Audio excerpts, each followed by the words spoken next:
하나님 말씀 찾으시겠습니다. 구약 성경 시편 86편 8절부터 13절입니다. 우리 서로 교독하겠습니다. 주여, 신들 중에 주와 같은 자 없사오며 주의 행하심과 같은 일도 없나이다.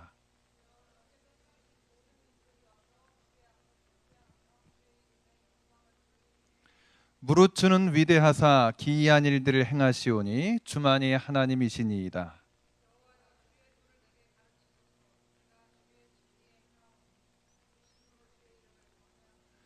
주 나의 하나님이여, 내가 전심으로 주를 찬송하고 영원토록 주의 이름에 영광을 돌리오리니 이는 내게 향하신 주의 인자하심이 크사 내 영혼을 깊은 수월에서 건지셨음이니이다. 아멘.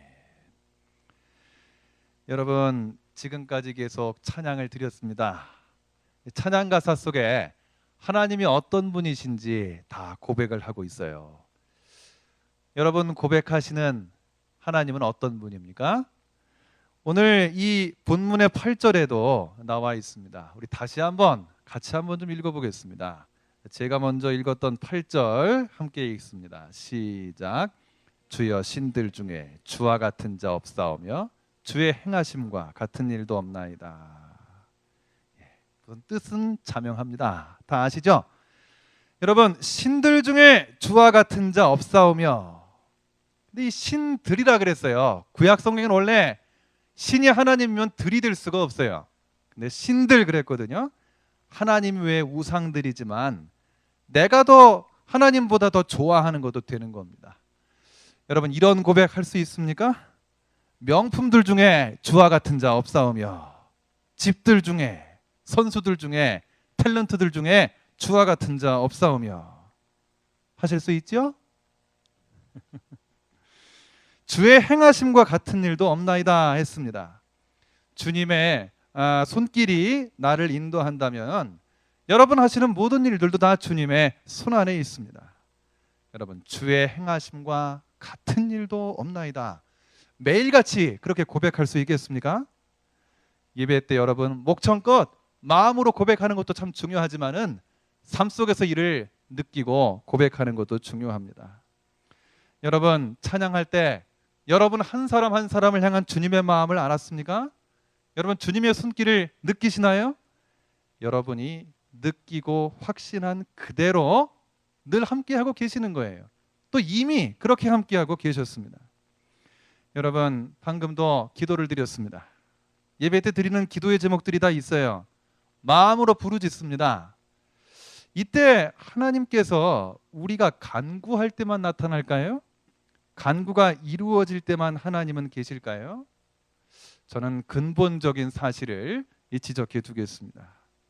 아이들한테 엄마하고 가정부, 아줌마의 차이는 무엇일까요?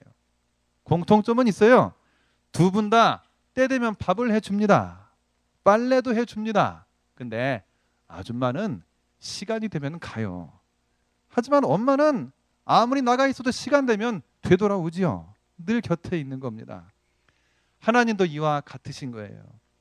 내가 하나님께 나아간다 하기 이전에 하나님께서 먼저 오시는 겁니다. 또 함께하고 계시는 거예요. 신들 중에 주와 같은 자가 없사오며, 여러분이 하나님을 우선순위로 둘 때 하나님께서는 더 그 은혜를 느끼게 해주시는 겁니다. 오늘 말씀의 12절엔 주님을 전심으로 찬송하고 영원히 영광 돌린다라고 고백했습니다. 근데 이 13절에는 이는 내게 향하신 주의 인자하심이 크사라고 되어져 있습니다. 이는 알고 보면 그 이유는 이란 뜻이에요. 그래서 왜냐하면 이런 의미입니다. 또한 그 이전에 란 뜻도 되는 거예요. 여러분, 마지막 13절 다시 한번 좀 비춰보세요. 우리 같이 한번 이것도 읽겠습니다. 시작. 이는 내게 향하신 주의 인자하심이 크사 내 영혼을 깊은 수월에서 건지셨음이니이다. 12절까지 영광을 돌리오리니 그 이유는 나를 향하신 주의 인자하심이 큽니다. 수월에서 깊은 곳에서 나를 건지셨습니다 라고 고백하는 거예요. 찬양 드리고 영광 돌리는 이유, 첫 번째는 바로 주의 인자하심이 내게 향했다는 거. 두 번째는 나를 깊은 스올 암흑의 구렁텅이에서 건지셨기 때문이라는 것입니다. 근데 이게 내가 찬양하는 이유뿐만이 아니에요. 이는을 그 이전으로 우리가 생각하면은 찬양하기 이전에 이미 일어난 일이라는 겁니다. 여러분, 내가 찬양 드리는 게 먼저일까요? 주의 인자하심이 먼저일까요? 내가 찬양을 들으니까 주님이 인자하게 반응하시는 걸까요? 또 내가 영광 돌리는 것이 먼저입니까? 내 영혼을 건져 주신 것이 먼저입니까? 뭐가 먼저일까요? 이미 여러분들을 건져 주신 거예요. 우리가 아직 죄인 되었을 때에 그리스도께서 우리를 위하여 죽으심으로 로마서 5장 8절에 나오는 겁니다. 인자하신 주의 은혜가 먼저 내게 임한 거예요. 또 하나 더 있어요. 오늘 우리가 회개합니다. 내가 죄를 회개하는 것이 먼저인가요? 예수님이 십자가에서 돌아가신 것이 먼저입니까? 피는 이미 흘려진 거예요. 우리들의 구원도 결국 내가 나아가서 얻은 게 아닙니다. 이미 주어진 거예요. 이미 값없이 주어진 것인 줄로 믿으시기를 바라요. 내가 할 일이 있습니다. 먼저 주어진 은혜가 이렇게 있기 때문에 그 다음 그 은혜에 감사하는 겁니다. 그래서 감사 속에 예배하고 감사 속에 살아갈 수 있는 겁니다. 그래서 결국 나오게 되는 것이 여러분들 찬양과 기도인 겁니다. 감사드리고 찬양하면 복이 임합니다. 우리 복 받기 위해서 기도합니다. 찬양합니다. 말하기도 하죠. 근데 그 이전에 중요한 게 있는 거예요.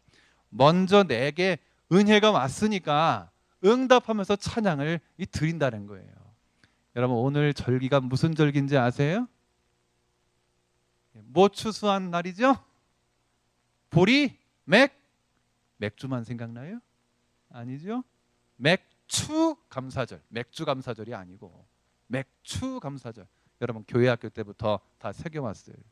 오늘도 아침 일부 예배 때 감사에 대한 말씀이 선포됐고 같이 듣고 새겼습니다.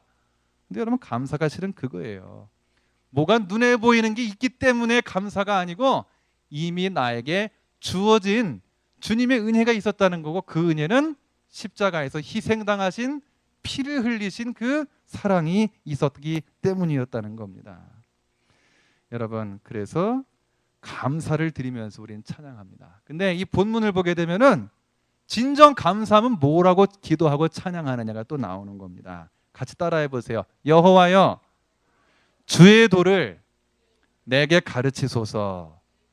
여러분, 이것이 감사하며 주 앞에 나아가는 응답이 되어지고 있는 거예요. 뭘 간구하느냐? 주의 도를 간구한다는 겁니다. 여러분, 이 주간 이곳에 모이기까지도 고민이 많았을 거예요. 생활 속에서 이 고민을 잘 해결한다고 할 때 지혜롭다고 할 거예요. 학점을 잘 따기 위해서도 분명히 지혜가 있을 거예요. 계절학기를 어떻게 하면 또 잘 들을 수 있을까? 학점을 어떻게 하면 좀 줄여서 빨리 졸업할 수 있을까? 다 나름대로 이 지혜가 필요할 거예요. 근데 더 근본적인 지혜가 있는 것이죠. 결국 여러분, 우리가 신앙생활을 통해서 생각하는 거는 눈앞에 있는 장애물, 문제, 목표 그 하나하나가 아니에요. 여러분, 우리가 평생 살 것을 다 내다보고 평생의 삶 이후를 내다보면서 우리는 하나님을 믿고 나아가는 거예요. 그러니까 하나님 주시는 복은 평생의 삶을 넘어서까지 있는 그런 영원한 이 복인 것입니다. 그래서 결국 인생길을 어떻게 하면 주님과 함께 갈 수 있을까요? 어떻게 하면 뒤돌아볼 때 후회 없는 삶을 정말 영원 속에서 살 수 있을까요? 이것을 묻는 겁니다. 어떻게 하면 주님과 함께 갈 수 있을까? 문제가 생겨도 어떻게 하면 주님과 함께 극복할 수 있을까? 이거를 알면은 평생을 생활해 나가는데 문제가 없을 겁니다. 바로 이 물음에 대한 답을 성경은 말합니다. 지혜라고 말하는 거예요. 물론 이생의 지혜도 있지만 성경이 말하는 지혜는 잠언 2장 1에서 5절에 있습니다. 제가 한번 읽어보겠습니다. 내 아들아, 네가 만일 나의 말을 받으며 나의 계명을 내게 간직하며 내 귀를 지혜에 기울이며 내 마음을 명철해 두며 지식을 불러 구하며 명철을 얻으려고 소리를 높이며 운을 구하는 것 같이 그것을 구하며 감추어진 보배를 찾는 것 같이 그것을 찾으면 여호와 경외하기를 깨달으며 하나님을 알게 되리니 그랬습니다. 여러분 마치 혹 여기 가운데도 뭐 논문 쓰는 학생들 혹 있을 수도 있겠죠. 또 프로젝트를 하나 수립해서 성과를 내야 하는 지체들도 있을 거예요. 얼마나 치열하게 고민을 하고 또 실험을 하고 또 시도를 해보고 접촉을 해보겠어요. 고객들하고. 마찬가지로 지식을 불러 구하고 명철을 얻으려고 소리를 높이고 은을 구하는 것까지 그것을 구하면 도달하는 길이 어디겠는가. 근데 본문은 참 싱거워요. 여호와 경외하기를 깨달으며 하나님을 알게 되리니. 모든 걸 다 맞춰서 궁구하고 고민하고 생각했는데 도달하는 것은 예배하는 거예요. 그냥 하나님 경외하는 거예요. 하나님을 그냥 깨닫게 된다는 거예요. 근데 알고 보면 이것이 영원하다는 거죠. 결국 여러분 지혜, 명철, 지식 이 생에서 살아가기에 정말 필요한 거 한마디로 성경은 요약합니다. 주님과 함께 할 때 얻는 참 지혜라는 거예요. 그러니까 따라해 볼까요? 참 지혜. 그래요. 참된 지혜인 거예요. 이게 우리의 기도 제목 첫 번째가 되어야 하는 겁니다. 근데 어떻게 구해야 되는가? 불러 구하고 소리를 높이라고 했습니다. 보배를 찾는 것처럼 은을 찾는 것처럼 잠언 2장이 얘기했어요. 내가 정말로 좋아하는 신발이 있어요. 내가 정말로 사고 싶은 서류 가방이 하나 있어요. 핸드백이 하나 있어요. 월급을 몇 달치 모아가지고 좀 사고 싶은 것이 있어요. 근데 그런 마음을 가지고 뭘 구해야 되느냐? 주님의 지혜를 구하라는 거예요. 그것을 암시하고 있는 오늘 본문의 구절은 바로 여기에 나옵니다. 11절 여호와여 주의 도를 내게 가르치소서. 여기에 있는 겁니다. 도에 관심 있습니까? 요즘도 그렇게 말하는 사람 있어요? 지하철 타면? 도? 그게 알고 보면 그런 도가 아니에요. 알고 보면 성경에서도 근본적인 도가 나와 있는 겁니다. 주님의 이 길인 것이죠. 이 말씀을 적용해 보죠. 여러분 직장 생활 속에서 무엇을 추구하면서 기도하십니까? 또 학교 생활 속에서 정말 무엇을 추구하면서 기도할까요? 여러분 오늘 이 본문이 단지 신앙생활 잘하라는 주제로만 끝나는 거 아닙니다. 이 말씀을 지킬 때 내가 정말로 필요한 거 내게 진짜 오는 것이 실은 있는 겁니다. 잠언서 2장 9절은 이렇게 말했어요. 내가 공의와 정의와 정직 곧 모든 선한 길을 깨달을 것이라 라고 했습니다. 그런 것들을 깨닫게 되면은 험난한 삶 속에서도 언제 닥칠지 모를 위험 속에서도 나를 구해주게 되는 겁니다.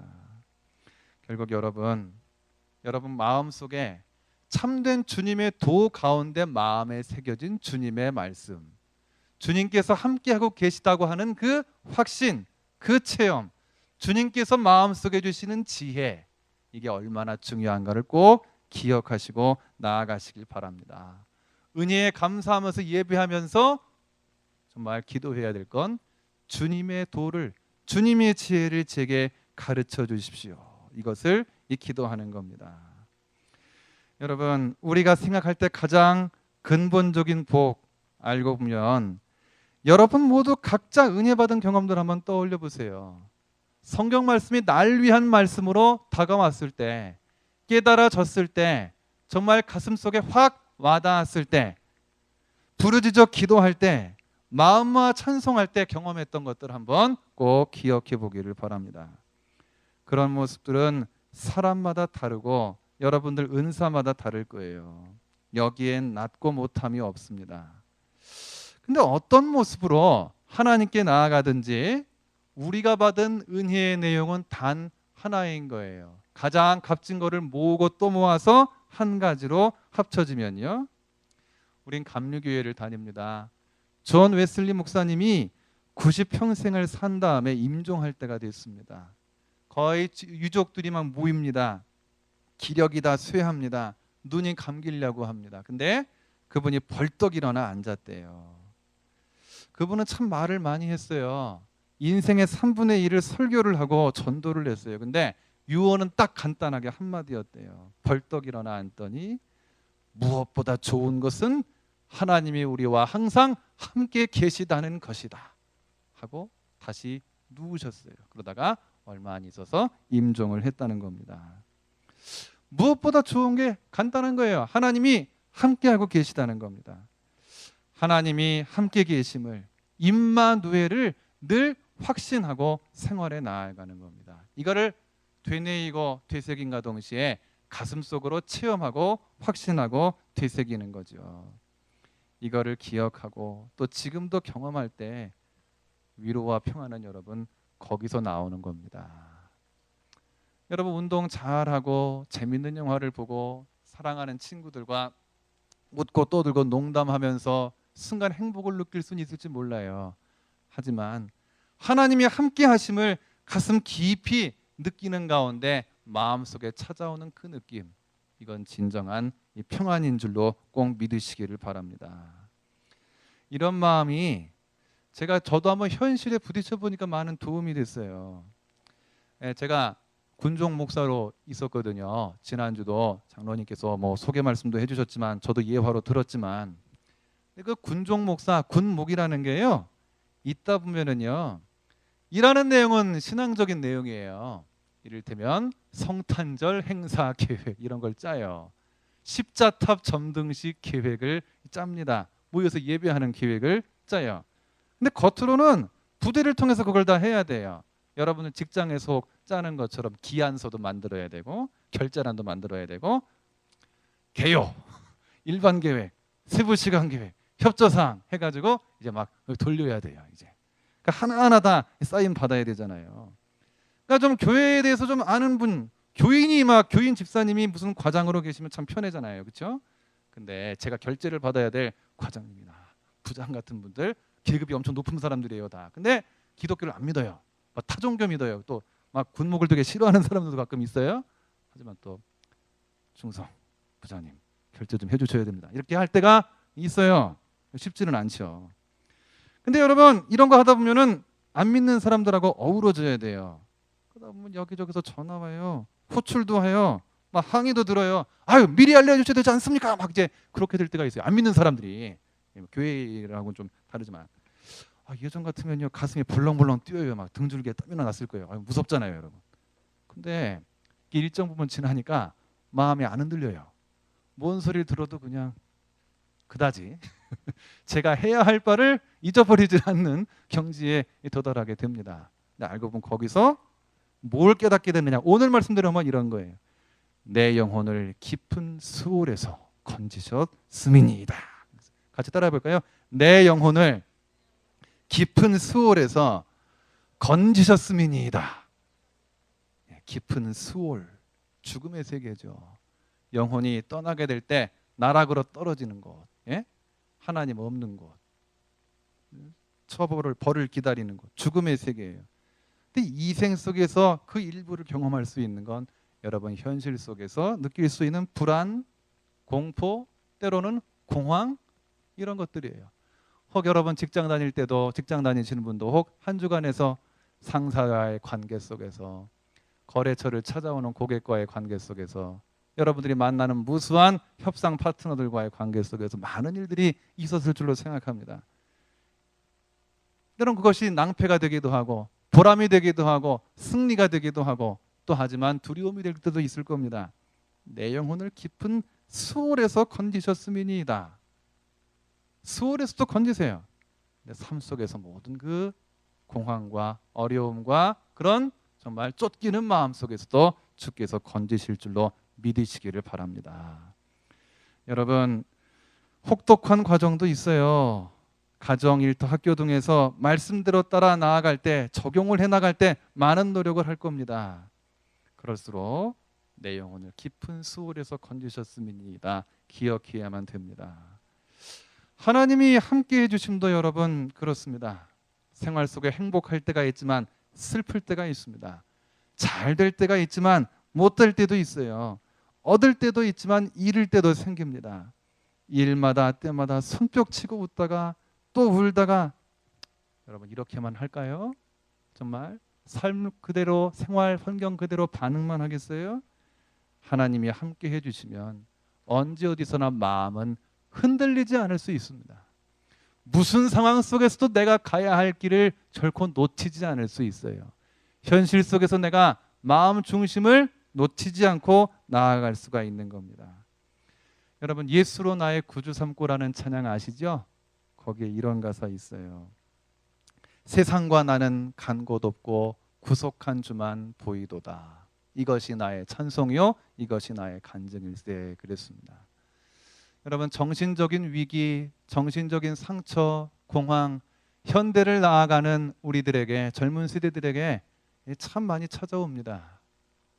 모든 걸 갖춘 것 같고 생활 자체는, 의식주에는 쪼들림이 없는데 몸을 죽음으로 던지는 이들, 자살하는 사람들을 우리는 보게 되죠. 또 젊은이들 가운데도 있음을 보게 됩니다. 그럴 때 우리 그 마음 중심이 정말 중요한 거예요. 내 영혼을 깊은 수월에서도 건지셨는데 삶의 위기감 속에서도 반드시 건지시는 우리 주님입니다. 이렇게 되기까지 우리는 주의 도를 내게 알리소서, 이것을 고백하며 나아가는 거예요. 왜 그렇게까지 하느냐? 알고 보면 나를 구해 주신 은혜가 이미 주어졌기 때문인 겁니다. 구해 주셨기 때문에 찬양 드리는 거고, 찬양 드리면 주님께서 기뻐하시는 기도의 제목, 주의 도를 내게 알려주시옵소서, 주님의 지혜를 내게 가르쳐 주시옵소서, 우린 기도하는 것입니다. 여러분, 요즘은 이제 많이 등장하진 않지만 소리엘이란 CCM 가수 여러분 아시죠? 우리 잘 아는 찬양 가운데 나의 하나님이란 찬양이 있었어요. 세월이 지나도 변치 않으리 내가 주를 사랑하는 마음, 괴로운 날이나 때론 기쁜 날이나 나의 하나님은 동행하시니 내 영혼 언제나 하나님을 바라며 세상 끝날까지 살아가리라. 그 찬양 압니까 여러분? 미안합니다. 이거 내 마음은 아직도 청년인데 기혼자가 됐습니다만은 저한테는 그저 엊그제적 노래 같아요. 청년들 좋아하는 찬양이에요. 세월이 지나도 변치 않으리 내가 주를 사랑하는 마음, 이렇게 하는 찬양인데 가사가 정말 그렇게 와닿았어요. 괴로운 날이나 때론 기쁜 날이나 나의 하나님은 동행하시니. 여러분, 부모님을 뵈시죠? 우리 아버지들 보시죠? 우리 아버님들은 연세가 높아지시면은 표정의 변화가 좀 없어 보이실 때가 많잖아요. 예? 기뻐도 그렇게 활짝 웃으시는 것 같지 않고, 놀라셔도 놀라시는 것 같지 않고, 슬퍼도 그렇게 슬픈 표정을 잘 안 지으시고, 그 표정 같으세요. 근데 알고 보면 왜 그럴까요? 삶의 산전수전을 다 겪는 가운데서도 가족을 사랑하는 마음, 자녀를 위해서 헌신하는 마음, 그리고 믿음의 아버지들은 하나님을 한결같이 바라는 마음속이 그 중심에 있는 겁니다. 세월의 단련 속에 겉모습은 변화가 없는 것처럼 보여도 믿음의 아버지, 어머니들의 삶 속에는 괴로운 날이나 기쁜 날이나 동행하시는 하나님의 사랑을 가슴 속에 품고 있는 겁니다. 여러분, 다양한 현실을 이번 한 주도 펼쳐나가야 됩니다. 정말 주님의 도를 알려달라고 구할 때, 주님을 경외할 바로 그때 진정 함께 계시는 주님, 또 이미 구원의 은혜를 주신 주님 기억하면서 한 주를 나아가시길 간절히 축원합니다. 여러분, 우리 같이 찬양하고 기도할게요. 주의 도를 내게 알리소서.